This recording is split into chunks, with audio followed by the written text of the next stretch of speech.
ओम श्री गुरुदेवाय नमः। आप सभी को मेरा सादर प्रणाम। आज हम परम पूज्य गुरुदेव जी द्वारा रचित हमारी वसीयत और विरासत कृति के 16वें अध्याय के तीसरे भाग का अध्ययन करेंगे। इस अध्याय का नाम है तीसरी हिमालय यात्रा, ऋषि परंपरा का बीजारोपण। इस अध्याय के पहले भाग में हमने देखा कि गुरुवर को हिमालय से बुलावा आया और उन्हें अपने गुरुदेव के अतिरिक्त अन्य ऋषियों की परंपराओं को आगे बढ़ाने का कार्य भी सौंपा गया। इस अध्याय के दूसरे भाग में हमने सुना कि हरिद्वार में शांति कुंज और गायत्री तीर्थ की स्थापना कैसे आरंभ हुई, जिसमें ये बताया गया कि हिमालय से गुरुदेव मथुरा ना लौटकर सीधे हरिद्वार पहुँचे और सप्तऋषियों की सुनी पड़ी भूमि खरीदकर उस पर भवन निर्माण आरंभ किया। वहाँ नित्य 24 लक्ष पुरुषचरण संपन्न कराने की व्यवस्था की, देवालय बनवाए गए, तेजस्वी कार्यकर्ताओं को ढालने का कार्य किया गया, क्वार्टर्स बनवाए गए और 2 वर्ष में ही 2400 भवन देश भर में बनवाए गए जो शक्तिपीठ के नाम से जाने गए। इसके अतिरिक्त प्रज्ञा पुराण, टीका साहित्य और नित्य 8 पेज का फोल्डर लिखा गया। उत्तर प्रदेश, राजस्थान, बिहार, मध्य प्रदेश, हिमाचल प्रदेश, हरियाणा, महाराष्ट्र, गुजरात, उड़ीसा में संगठन सुव्यवस्थित किया गया तथा चरक परंपरा का पुनरुद्धार किया गया। संगीत विद्यालय चला गया। अब हम इसके तीसरे भाग के अध्ययन को आरंभ करते हैं। तो आइए, इससे पूर्व हम परम पूज्य गुरुदेव जी, वंदिनी माता जी और माँ गायत्री से आशीष लेते हैं कि हम उनके कार्यों को निर्विघ्न रूप से संपन्न करते चलें। उनके जो कार्य अभी छूट गए हैं या फिर जो आगे बढ़ाने हैं, उन्हें हम पूरी श्रद्धा और पवित्रता के साथ निभाएं और उनके कार्य को आगे कर सकें। तो आइए हम इस अध्याय का आरंभ करते हैं। पृथ्वी अंतर्ग्राही वातावरण से प्रभावित होती है। उसकी जानकारी अत्यंत महत्वपूर्ण है। हर 5 वर्ष पीछे ज्योतिष गणित को सुधारने की आवश्यकता होती है। आर्यभट्ट की इस विधा को नूतन जीवन प्रदान करने के लिए प्राचीन काल के उपकरणों वाली समग्र वेधशाला विनिर्मित कराई गई है और नेपच्यून, प्लूटो, यूरेनस ग्रहों की वेद समेत हर वर्ष दृश्य गणित पंचांग प्रकाशित होता है। यह अपने ढंग का एक अनोखा प्रयोग है। अब प्रकाश चित्र विज्ञान का नया कार्य हाथ में लिया गया है। अब तक सभी संस्थानों में प्रोजेक्टर पहुंचाए गए थे, उन्हीं से काम चल रहा था। अब वीडियो क्षेत्र में प्रवेश किया गया है।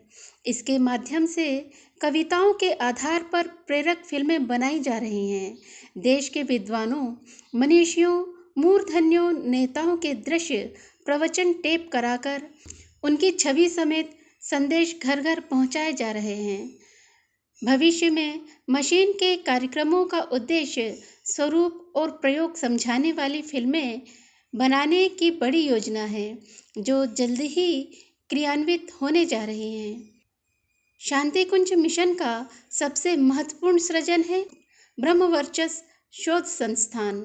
इस बहुमूल प्रयोगशाला द्वारा आध्यात्म और विज्ञान का समन्वय करने के लिए बहुमूल्य यंत्र उपकरणों वाली प्रयोगशाला बनाई गई है। कार्यकर्ताओं में आधुनिक आयुर्विज्ञान एवं पुरातन आयुर्वेद विधा में ग्रेजुएट और पोस्ट ग्रेजुएट हैं। विज्ञान की अन्य विधाओं में निष्णात उत्साही कार्यकर्ता हैं जिनकी रुचि आध्यात्म परक है। इसमें विशेष रूप से यज्ञ विज्ञान पर शोध किया जा रहा है।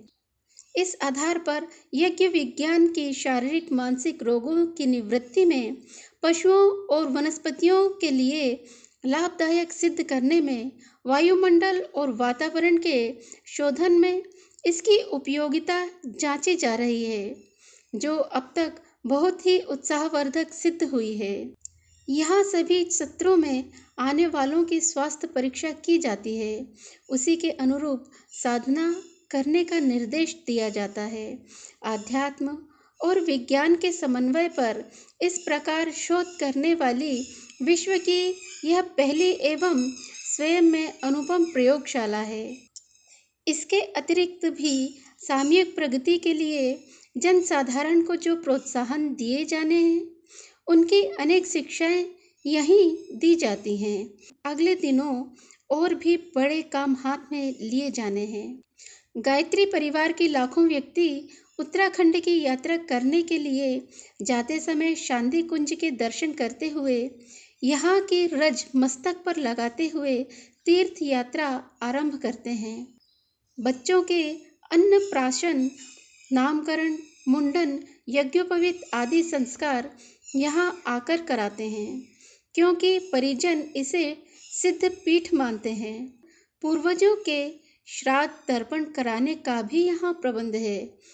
जन्मदिन, वैवाहिक दिन मनाने हर वर्ष प्रमुख परिजन यहाँ आते हैं।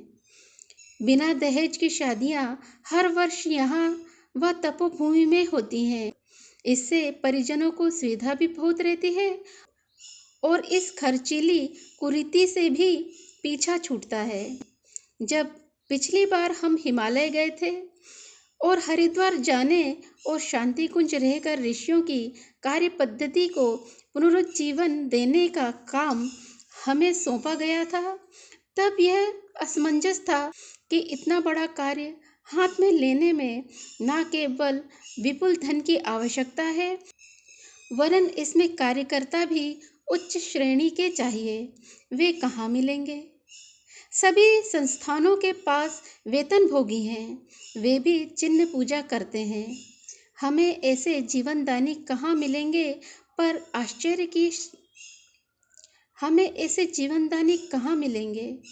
आश्चर्य कि शांति कुंज में ब्रह्मवर्चस्व में इन दिनों रहने वाले कार्यकर्ता ऐसे हैं जो अपनी बड़ी बड़ी पोस्टों से स्वेच्छा से त्यागपत्र देकर आए हैं। सभी ग्रेजुएट, पोस्ट ग्रेजुएट स्तर के अथवा प्रखर प्रतिभा संपन्न हैं। इनमें से कुछ तो मिशन के चौके में भोजन करते हैं, कुछ उनकी लागत भी अपनी जमा धनराशि के ब्याज से चुकाते रहते हैं, कुछ के पास पेंशन आदि का प्रबंध भी है। भावावेश में आने जाने वालों का क्रम चलता रहता है, पर जो मिशन के सूत्र संचालक के मूलभूत उद्देश्य को समझते हैं, वे स्थायी बनकर टिकते व काम करते हैं। खुशी की बात है कि ऐसे भावनाशील नैष्ठिक परिजन सतत आते व संस्था से जुड़ते चले जा रहे हैं। गुजारा अपनी जेब से एवं काम दिन रात स्वयं सेवक की तरह मिशन का। ऐसा उदाहरण अन्य संस्थाओं में चिराग लेकर ढूंढना पड़ेगा। यह सौभाग्य मात्र शांति कुंज को मिला है कि उनके पास MA, MSc, MD, MS, PhD, आयुर्वेदाचार्य, Sanskrit आचार्य स्तर के कार्यकर्ता हैं। उनकी नम्रता, सेवा भावना, श्रमशीलता एवं निष्ठा देखते ही बनती है, जबकि वरीयता, योग्यता एवं प्रतिभा को दी जाती है, डिग्री को नहीं। ऐसा परिकर जुड़ना इस मिशन का बहुत बड़ा सौभाग्य है। जो काम अब तक हुआ है, उसमें पैसे की याचना नहीं करनी पड़ी। मालवीय जी का मंत्र मुट्ठी भर अन्न और 10 पैसा नित्य देने का संदेश मिल जाने से ही इतना बड़ा कार्य संपन्न हो गया। आगे इसकी और भी प्रगति होने की संभावना है। हम जन्मभूमि छोड़कर आए, वहाँ हाई स्कूल, फिर इंटर कॉलेज एवं अस्पताल चल पड़ा।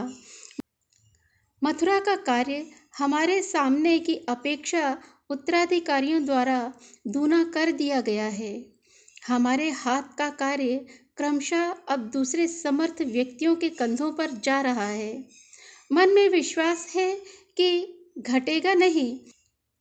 ऋषियों का जो कार्य आरंभ करना और बढ़ाना हमारे जिम्मे था, प्रज्ञावतार की अवतरण वेला में मत्स्यावतार की तरह बढ़ता फैलता ही चला जाएगा। चाहे हमारा शरीर रहे या न रहे, किंतु हमारा परोक्ष शरीर सतत उस कार्य को करता रहेगा जो ऋषि सत्ता ने हमें सौंपा था। तो आज के लिए केवल इतना ही। इसके आगे हम फिर मिलेंगे फिर किसी अन्य वीडियो में। तब तक के लिए आप सभी मुझे आज्ञा दें। यदि मुझसे इस अध्याय का अध्ययन करते समय कोई भूल या चूक हुई है तो उसे आप क्षमा कीजिएगा।